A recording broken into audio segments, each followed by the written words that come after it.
Praise the Lord. मैं pastor Maqbool, light of the world ministries Pune Maharashtra India से आप लोगों से मुखातिब हूँ। मैं आप सब लोगों को आमंत्रित करता हूँ और मैं आप लोगों का स्वागत करता हूँ, खुशामदीद करता हूँ कि आप लोग जो है ये संदेश सुन रहे हैं, जो संदेश मैं देने जा रहा हूँ। और मैं प्रार्थना करता हूँ कि आप ये संदेश सुने और ये जो संदेश है, ये पैगाम है, बहुत ही ब्लेसेड संदेश है। और इसका जो टाइटल है परमेश्वर पर ध्यान। परमेश्वर पर आप ध्यान देना चाहिए, हमारा फोकस होना चाहिए, चाहे कैसी भी स्थिति में हम रहें, किसी भी हालत में हम रहें, हमारा जो फोकस है, हमारा ध्यान परमेश्वर की ओर से हटना नहीं चाहिए। हमारा जो फोकस है परमेश्वर के ऊपर होना चाहिए, क्योंकि वही फर्स्ट एंड लास्ट है, वही सब कुछ है हमारी ज़िंदगी के अंदर। मैं चाहूँगा कि मैं अपनी एक छोटी सी टेस्टिमनी दूँ इससे पहले कि मैं ये संदेश स्टार्ट करूँ। मेरा पूरा नाम सैयद मकबूल है और प्रभु यीशु ने मुझे छुआ है 25 साल पहले। मैं मुस्लिम बैकग्राउंड से आया हूँ और एक बहुत बड़ी टेस्टिमनी है कि किस तरह उसने मुझे छुआ है। और आज पूरे 25 साल हो गए मैं इस सेवा में लगा हूँ। तो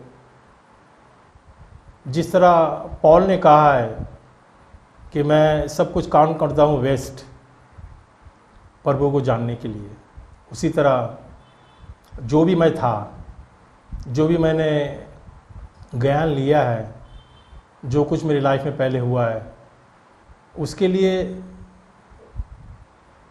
मैं नहीं समझता कि उसकी कोई अहमियत होगी मेरी ज़िंदगी में।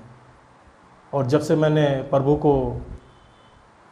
यीशु मसीह को अपना दिल दिया है और अपना सब कुछ माना है, और उसने भी मुझे अपना बेटा माना है, और कई मर्तबा मेरा उनसे इनकाउंटर भी हो चुका है विज़न में और ड्रीम के ज़रिए। तो मैं जानता हूँ कि जो मैं बोल रहा हूँ वो क्या है और उसमें कितनी सच्चाई है। तो 25 साल का एक्सपीरियंस है मुझे प्रभु यीशु मसीह के साथ दोस्ती में, उनको समझने में। अभी भी मैं अपने आप को एक स्टूडेंट ही समझता हूँ, मैं उनको और समझ रहा हूँ, क्योंकि ज़िंदगी के आखिरी वक्त तक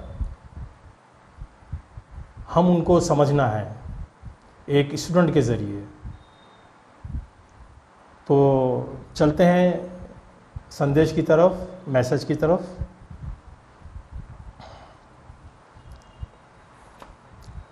तो जैसा कि टाइटल है परमेश्वर पर ध्यान, तो मैं ये बताना चाहूँगा कि हम अपनी सेकुलर लाइफ में, हम जॉब में हैं तो कोई मैनेजर है, तो कोई सुपरवाइज़र है, कोई टीचर है, कोई टेक्नीशियन है, कोई कारपेंटर है, कोई इलेक्ट्रीशियन है, कोई टेलर है, कोई क्लर्क है। लोग अब अलग अलग पेशे में लगे हुए हैं, और लेकिन इसके बावजूद भी मैं ये उन लोगों से बोलना चाहूँगा जो विश्वासी हैं, स्पेशली जो विश्वासी हैं, जो देख रहे हैं, और जो विश्वासी नहीं हैं वो इसको जानने की कोशिश करें कि मैं जो बोल रहा हूँ ये उनके फ़ायदे के लिए है। कि आप किसी भी पेशे में रहो, लेकिन आपका ध्यान जो है, आपका फोकस अपने परमेश्वर पे होना चाहिए। ये सबसे ज़रूरी चीज़ है हमारी ज़िंदगी में। इंक्रीमेंट, प्रमोशन आएगा और श्योर आएगा अगर हम परमेश्वर की तरफ ध्यान दें तो वो हमारा इंक्रीमेंट प्रमोशन लाने वाला है। हमारा ध्यान चुकना नहीं चाहिए, ये एक मेरा क्लियर संदेश है, क्योंकि मैंने अपनी ज़िंदगी में बहुत कुछ ऊपर नीचे देखा हुआ है ज़िंदगी में, और मैंने अपनी ज़िंदगी में प्रभु यीशु मसीह से बहुत कुछ पाया है। उन्होंने काफ़ी ब्लेस किया है मुझे और मेरी फैमिली को, क्योंकि हमने हमारा जो ध्यान है, हमारा फोकस परमेश्वर पर रखा था, और आज भी है और कल भी रहेगा। तो मैं चाहता हूँ कि ये जो ध्यान है ये आप उसकी तरफ फोकस करें पूरी तरह, और आप ये मत सोचो कि हमारा ध्यान काम पर होना चाहिए पूरी तरह। मैं बिल्कुल आपके साथ हूँ, काम पर ध्यान होना चाहिए, इसमें कोई शक नहीं, 100%। लेकिन हमें काम किसने दिया ये सोचने की बात है। काम करने की शक्ति कहाँ से आई है, काम करने के लिए दिमाग कहाँ से आया है, वो जो हम देखते हैं, हम सुनते हैं, वो किसने दिया है, ज़रा उसके बारे में भी सोचो। अगर सोचो उन लोगों के बारे में जो सही देख नहीं पाते हैं या बिल्कुल अंधे हैं, जो सही सुन नहीं सकते हैं, जो बोल नहीं सकते हैं, सही बोल नहीं सकते हैं, उन लोगों के बारे में सोचो। और आप अपने बारे में सोचो कि आपको परमेश्वर ने सब कुछ दिया है, किसी चीज़ की कमी नहीं है।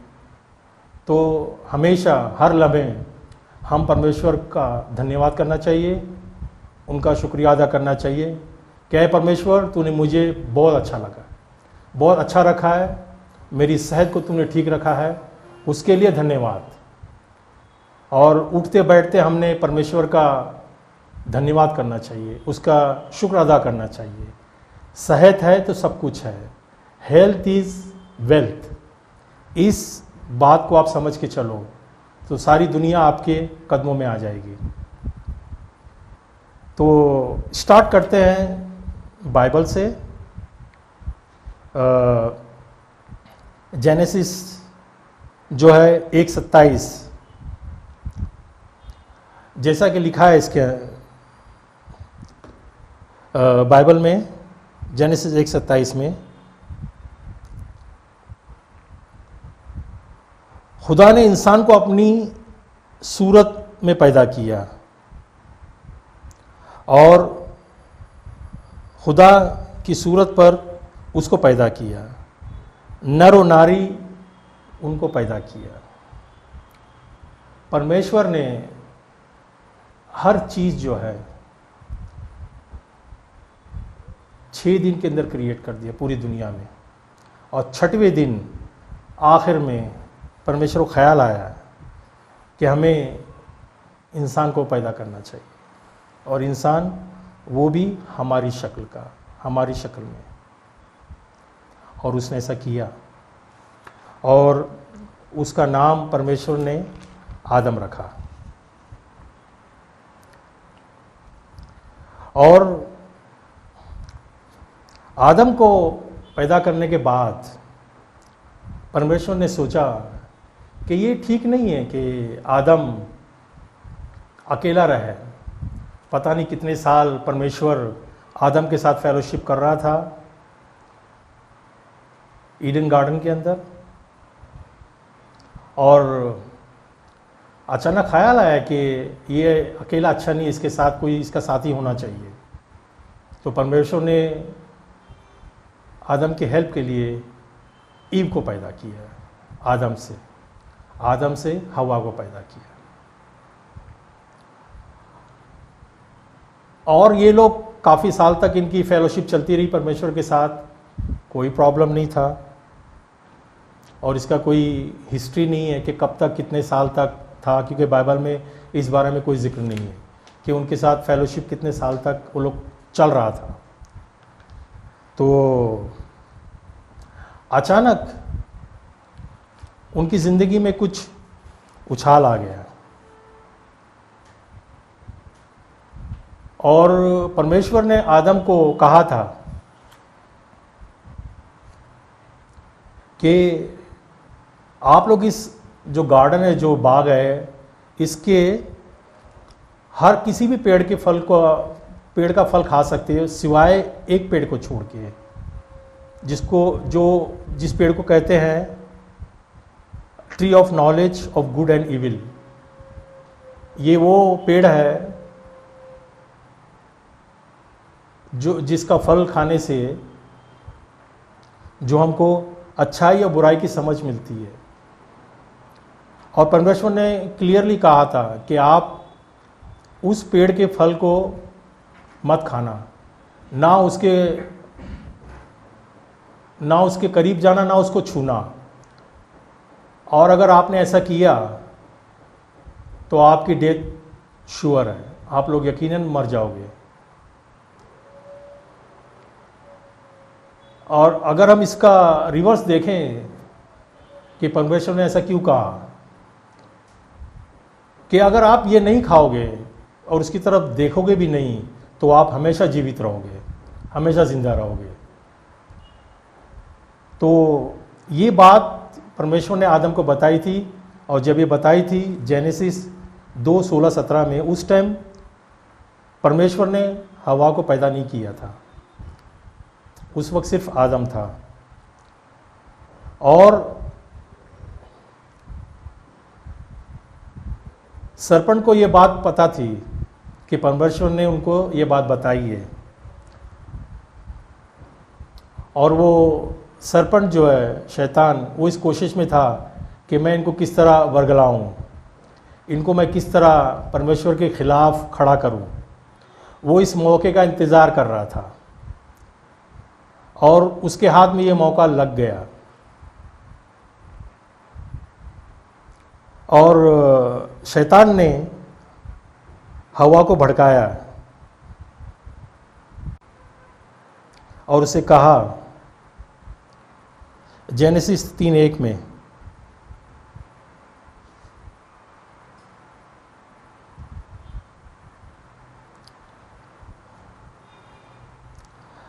उसने हवा से कहा कि वाकई में खुदा ने कहा है कि बाग के किसी दरख्त का फल तुम ना खाना। उसने कैसे चालाकी से पूछा हवा से, क्या परमेश्वर ने कहा है कि इस बाग के किसी पेड़ का फल आपने नहीं खाना? उसने ऐसे ट्रिकी अंदाज से पूछा कि हवा उसकी बातों में फंस गई। तो हवा ने फौरन जवाब दी, नहीं नहीं, हम हर जो दरख्त है उसका फल खा सकते हैं, सिर्फ एक दरख्त छोड़ के, एक पेड़ छोड़ के, उसका फल हम नहीं खा सकते। ना उसको हम देख सकते, ना उसको छू सकते हैं, वरना हमारी मौत हो जाएगी। और शैतान ने उनको भड़का दिया और शैतान ने कहा उससे कि यकीनन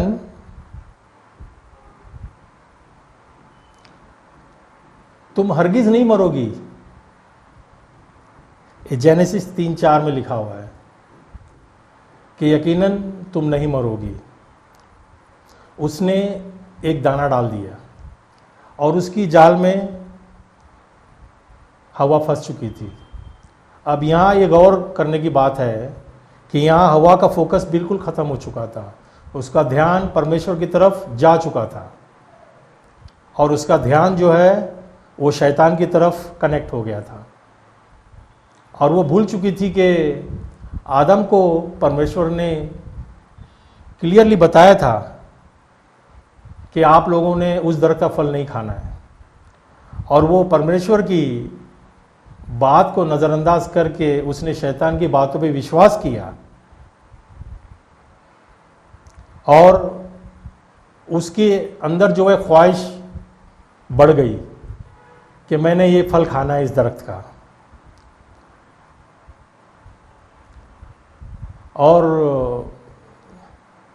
जब उसने, जेनेसिस 3:6 में लिखा हुआ है,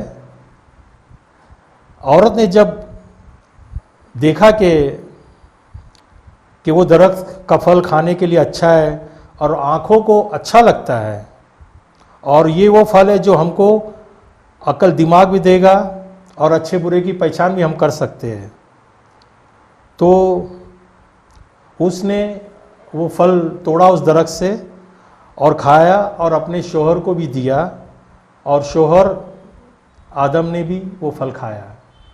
ये गौर करने की बात है कि आदम उस वक्त उसके साथ ही खड़ा हुआ था, लेकिन आदम ने अपना पावर इस्तेमाल नहीं किया उस वक्त जो उसको करना चाहिए था, क्योंकि परमेश्वर ने शोहर को बहुत बड़ी ताकत दी है और कहा है कि husband is the head of the house. और ये आदम, उसका भी फोकस पूरी तरह हट चुका था परमेश्वर की तरफ से, और वो भी शैतान की तरफ उसका फोकस कनेक्ट हो गया था। उसका ध्यान जो है, बिल्कुल दोनों का ध्यान जो परमेश्वर की तरफ से हट चुका था, और उनका ध्यान जो है शैतान की तरफ लग गया था। और उसने भी बिल्कुल नहीं सोचा, हवा ने वो फल दिया और उसने खाया। और ये दोनों जो है, अब जैसा कि फल का रिएक्शन हुआ है, जैसा कि परमेश्वर ने कहा था कि जिस दिन तुम खाओगे तो उसके बाद तुम्हारी डेथ जो श्योर है। और परमेश्वर नहीं चाहता था कि ये लोग मरे, परमेश्वर चाहता था कि इनके साथ वो फेलोशिप करे हमेशा के लिए। ये परमेश्वर का प्लान था। और कितनी अच्छी बात होती कि अगर ये लोग ऐसी गलती ना करते, अगर वो गलती नहीं करते तो आज ये दुनिया बनती नहीं, जो इंसान नहीं बनते थे, और मैं भी आपके सामने आज खड़ा नहीं होता था ये प्रीचिंग करते हुए। लेकिन परमेश्वर कभी अपने हाथ में कुछ लेता नहीं है। उसने हमको फ्रीडम दिया हुआ है, और वो डेमोक्रेसी पे विश्वास रखता है। वो बताता ज़रूर है कि ये चीज़ अच्छी, ये चीज़ बुरी है, लेकिन उसका सिलेक्शन करना हमारे हाथ में है। क्योंकि अगर हम उसकी बताई हुई बातों पर चलेंगे तो फ़ायदा हमारा है, और अगर हम नहीं चलेंगे तो नुकसान हमारा है।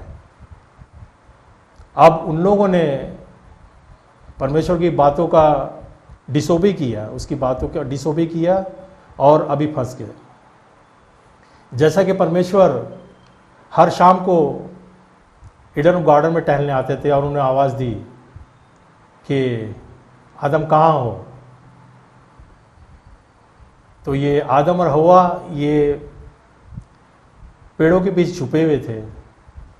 ये फल खाने से पहले ये सामने होते थे बिल्कुल, और वो इंतज़ार करते थे परमेश्वर का कि कब आएगा, उनके साथ वो लोग बैठेंगे, बातचीत करेंगे। ये उनके लिए कितनी अच्छी बात थी ये फल खाने से पहले। फल खाने के बाद जब उनकी आंखें खुल गई और उनको पता लग गया, अच्छे और बुरे की तमीज़ आ गई उनको, तो उनको महसूस हुआ कि वो नंगे हैं। ये फल खाने से पहले उनको बिल्कुल ये एहसास नहीं था कि वो नंगे हैं। ये फल खाने के बाद उनको बिल्कुल एहसास हो गया। तो आदम ने जवाब दिया, जब परमेश्वर ने पूछा आदम कहाँ हो, तो आदम ने जवाब दिया कि हम लोग यही हैं, लेकिन हम आपके सामने नहीं आ सकते क्योंकि हम नंगे हैं। तो परमेश्वर ने टू द पॉइंट उससे बात की और कहा है, क्या तुमने उस दरख्त का फल खाया जो मैंने कहा था वो फल नहीं खाना। परमेश्वर ने ये नहीं कहा कि आपको कैसे मालूम पड़ गया कि आप नंगे हो। टू द कोर उसने बात की। और उनके पास जवाब क्या था कि आदम कहता है कि नहीं, मुझे जो फल ये हवा ने दी है, जो मेरी बीवी है। मैंने कुछ नहीं किया, ये हवा ने मुझे दी और मैं खाया। जब परमेश्वर ने हवा से पूछा तो हवा कहती है नहीं, मैंने कुछ नहीं की, ये शैतान ने दिया है। और परमेश्वर ने शैतान को पकड़ लिया। वो तो आगे आपको पता है कि किस तरह से फिर वो उसको कर्स मिला है शैतान को, और साथ ही साथ हवा को भी मिला है और आदम को भी, तीनों को भी अपनी अपनी कैटेगरी में। तो मेरे कहने का मतलब ये है कि एक वक्त था, वो लोग कह सकते थे कि परमेश्वर हमसे गलती हो गई। जब परमेश्वर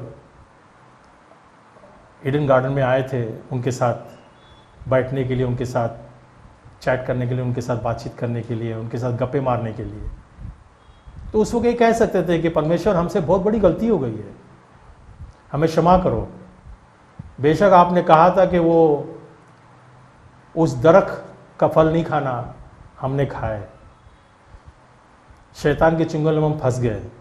वेरी क्लियरली उन लोगों ने कहना चाहिए था कि हमसे गलती हो गई, हमें माफ़ करो, लेकिन उन लोगों ने ऐसा नहीं किया। वो उन लोगों ने इल्ज़ाम दूसरे पे डालते गए कि मैंने नहीं किया, आदम ने कहा, हवा ने की, मैंने नहीं किया, और बाद में गए शैतान के ऊपर। शैतान तो शैतान नहीं, वो तो इस वक्त का इंतज़ार कर रहा था कि कब ये आदम और हवा को ईडन गार्डन से भगाए, क्योंकि जब परमेश्वर ने इंसान को बनाया तो वो शैतान को तो बहुत बड़ी जलन हो गई होगी कि परमेश्वर ने इंसान को क्यों पैदा किया, और वो उसके जाल में फंस गए।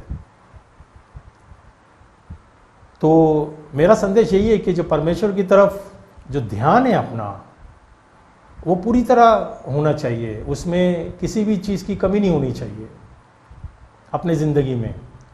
इन दोनों ने अपना ध्यान खो चुका और वो शैतान के चुंगल में फंस गए, उसके ट्रैप में आ गए। हमारी ज़िंदगी में दो ही चीज़ है, राइट में परमेश्वर है, लेफ्ट में शैतान है। अगर हम परमेश्वर की तरफ हुए राइट में तो हम परमेश्वर की तरफ है, अगर लेफ्ट में गए तो हम शैतान की तरफ है। और तीसरा न्यूट्रल कुछ भी नहीं है, हम न्यूट्रल नहीं रह सकते कि हमें परमेश्वर भी नहीं चाहिए, हमें शैतान भी नहीं चाहिए। दुनिया में ऐसी न्यूट्रल चीज़ नहीं है। दुनिया में जो भी लोग हैं वो या तो परमेश्वर की तरफ है या शैतान की तरफ है। तो हमारा फोकस जो है, हमारा ध्यान परमेश्वर की तरफ होना चाहिए हमेशा। 101% हमारा ध्यान जो है परमेश्वर की तरफ से हटना नहीं चाहिए। जहाँ हमारा ध्यान परमेश्वर की तरफ से हटा तो ये आप यकीन करें, आप लिख के रख लें कि आप शैतान के चुंगल में फंस गए, उसके ट्रैप में आ गए। और कोई न्यूट्रल जगह नहीं हमारे लिए कि नहीं भाई हमें दोनों नहीं चाहिए, यहाँ तो बहुत सख्ती है और यहाँ पर ये है। नहीं, सख्ती में रहने की आदत डालो। मेरा एक्सपीरियंस है, 25 साल मुझे हो गया है प्रभु में, और मुझे पता है कि 25 साल मैंने निकाला हूँ, उससे पहले क्या लाइफ थी और अब क्या लाइफ है। बहुत ही खुशी है, बहुत ही आनंद मिलता है, हर रोज़ एक नया एक्सपीरियंस है। प्रभु यीशु मसीह के साथ रहना एक नया एक्सपीरियंस है। आजकल हम देख रहे हैं कि ये कोरोना वायरस की जो महामारी पूरी दुनिया में जो फैली हुई है, जो कोविड-19 की, और पूरी दुनिया जो इससे मुतासिर हो चुकी है, और डेली जो है फिगर जो है ऊपर ही ऊपर जा रहा है, और अभी तक कोई आस नज़र नहीं आ रही कि इसका एंड कब होगा। और स्पेशली हम बात करें इंडिया की, तो इंडिया का फिगर तो बहुत ही ऊपर जा रहा है। हर रोज़ जो है 80,000 के ऊपर नए नए केसेस आ रहे हैं। तो ये क्या है ये? तो ये वक्त है कि अपने आप को प्रभु यीशु मसीह के चरणों में अपने आप को समर्पित करने का, अपने आप को उसके कदमों में निछावर करने का, परमेश्वर की तरफ ध्यान देने का, उसकी तरफ अपना फोकस रखने का। अगर आपका ध्यान उसकी तरफ है तो आपके लिए महामारी ये जो चल रही है कोरोना वायरस की, ये आपके लिए कोई चीज़ नहीं है, क्योंकि आपको ये ध्यान होना चाहिए। अगर आपने बाइबल में पढ़ा है तो जब परमेश्वर ने 10 प्लेग भेजे थे, महामारी ख़तरनाक किस्म की मसर के ऊपर, फ़िरौन को, जो किंग फ़ेरो जो है, उसको सबक सिखाने के लिए, ताकि वो इस्राएली कौम को जो वहाँ से छोड़ दे।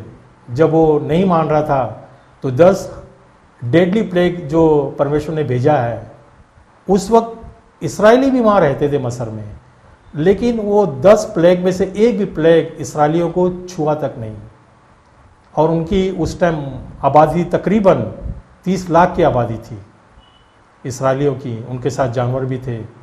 ना उनका कोई जानवर मरा, ना कोई एक इसराइली बीमार पड़ा। मरना तो दूर की बात है, कोई इसराइली बीमार भी नहीं पड़ा।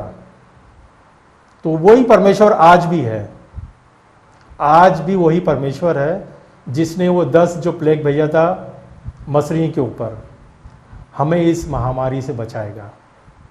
ये हमारा विश्वास होना चाहिए 100%। और हमारे विश्वास में थोड़ा भी उसमें कोई कमी नहीं होनी चाहिए। और जब हम प्रार्थना करें तो हम ये प्रार्थना में ये रखें इस बात को कि तू वही परमेश्वर है जिसने इसराइलियों को बचाया था मिस्र में, जब तूने 10 प्लेग भेजे थे, जो महामारी भेजी थी 10 किस्म की अलग अलग मछलियों के ऊपर। और आज यही सिचुएशन पूरी दुनिया में है। ये जो महामारी है कोविड-19 कोरोना वायरस की, इससे हमें बचा। उसके लिए कोई चीज़ असंभव नहीं है, कोई चीज़ नामुमकिन नहीं है। तो मैं एक छोटी सी दुआ करता हूँ, प्रार्थना करता हूँ आप लोगों के लिए। ऐ परमेश्वर, इस्राएल के खुदा, तू हमारा खुदा है। तूने जिस तरह इस्राएलियों को बचाया था मिस्र में उन महामारियों से, जो 10 प्लेग जो तूने भेजा था, और उसके बीच में भी तूने उनको बचाया था, उनको किसी किस्म का नुकसान झेलना नहीं पड़ा, और वो खैरियत से वहाँ से निकल कर प्रॉमिस लैंड में पहुँच गए, वो जगह जो तूने उनके लिए मुकर्रर की थी। और आज हम महामारी के बीच में रह रहे हैं। ऐ परमेश्वर, तू हम पर दया कर, हम पर रहम कर, हमें इस महामारी से बचा कर रख।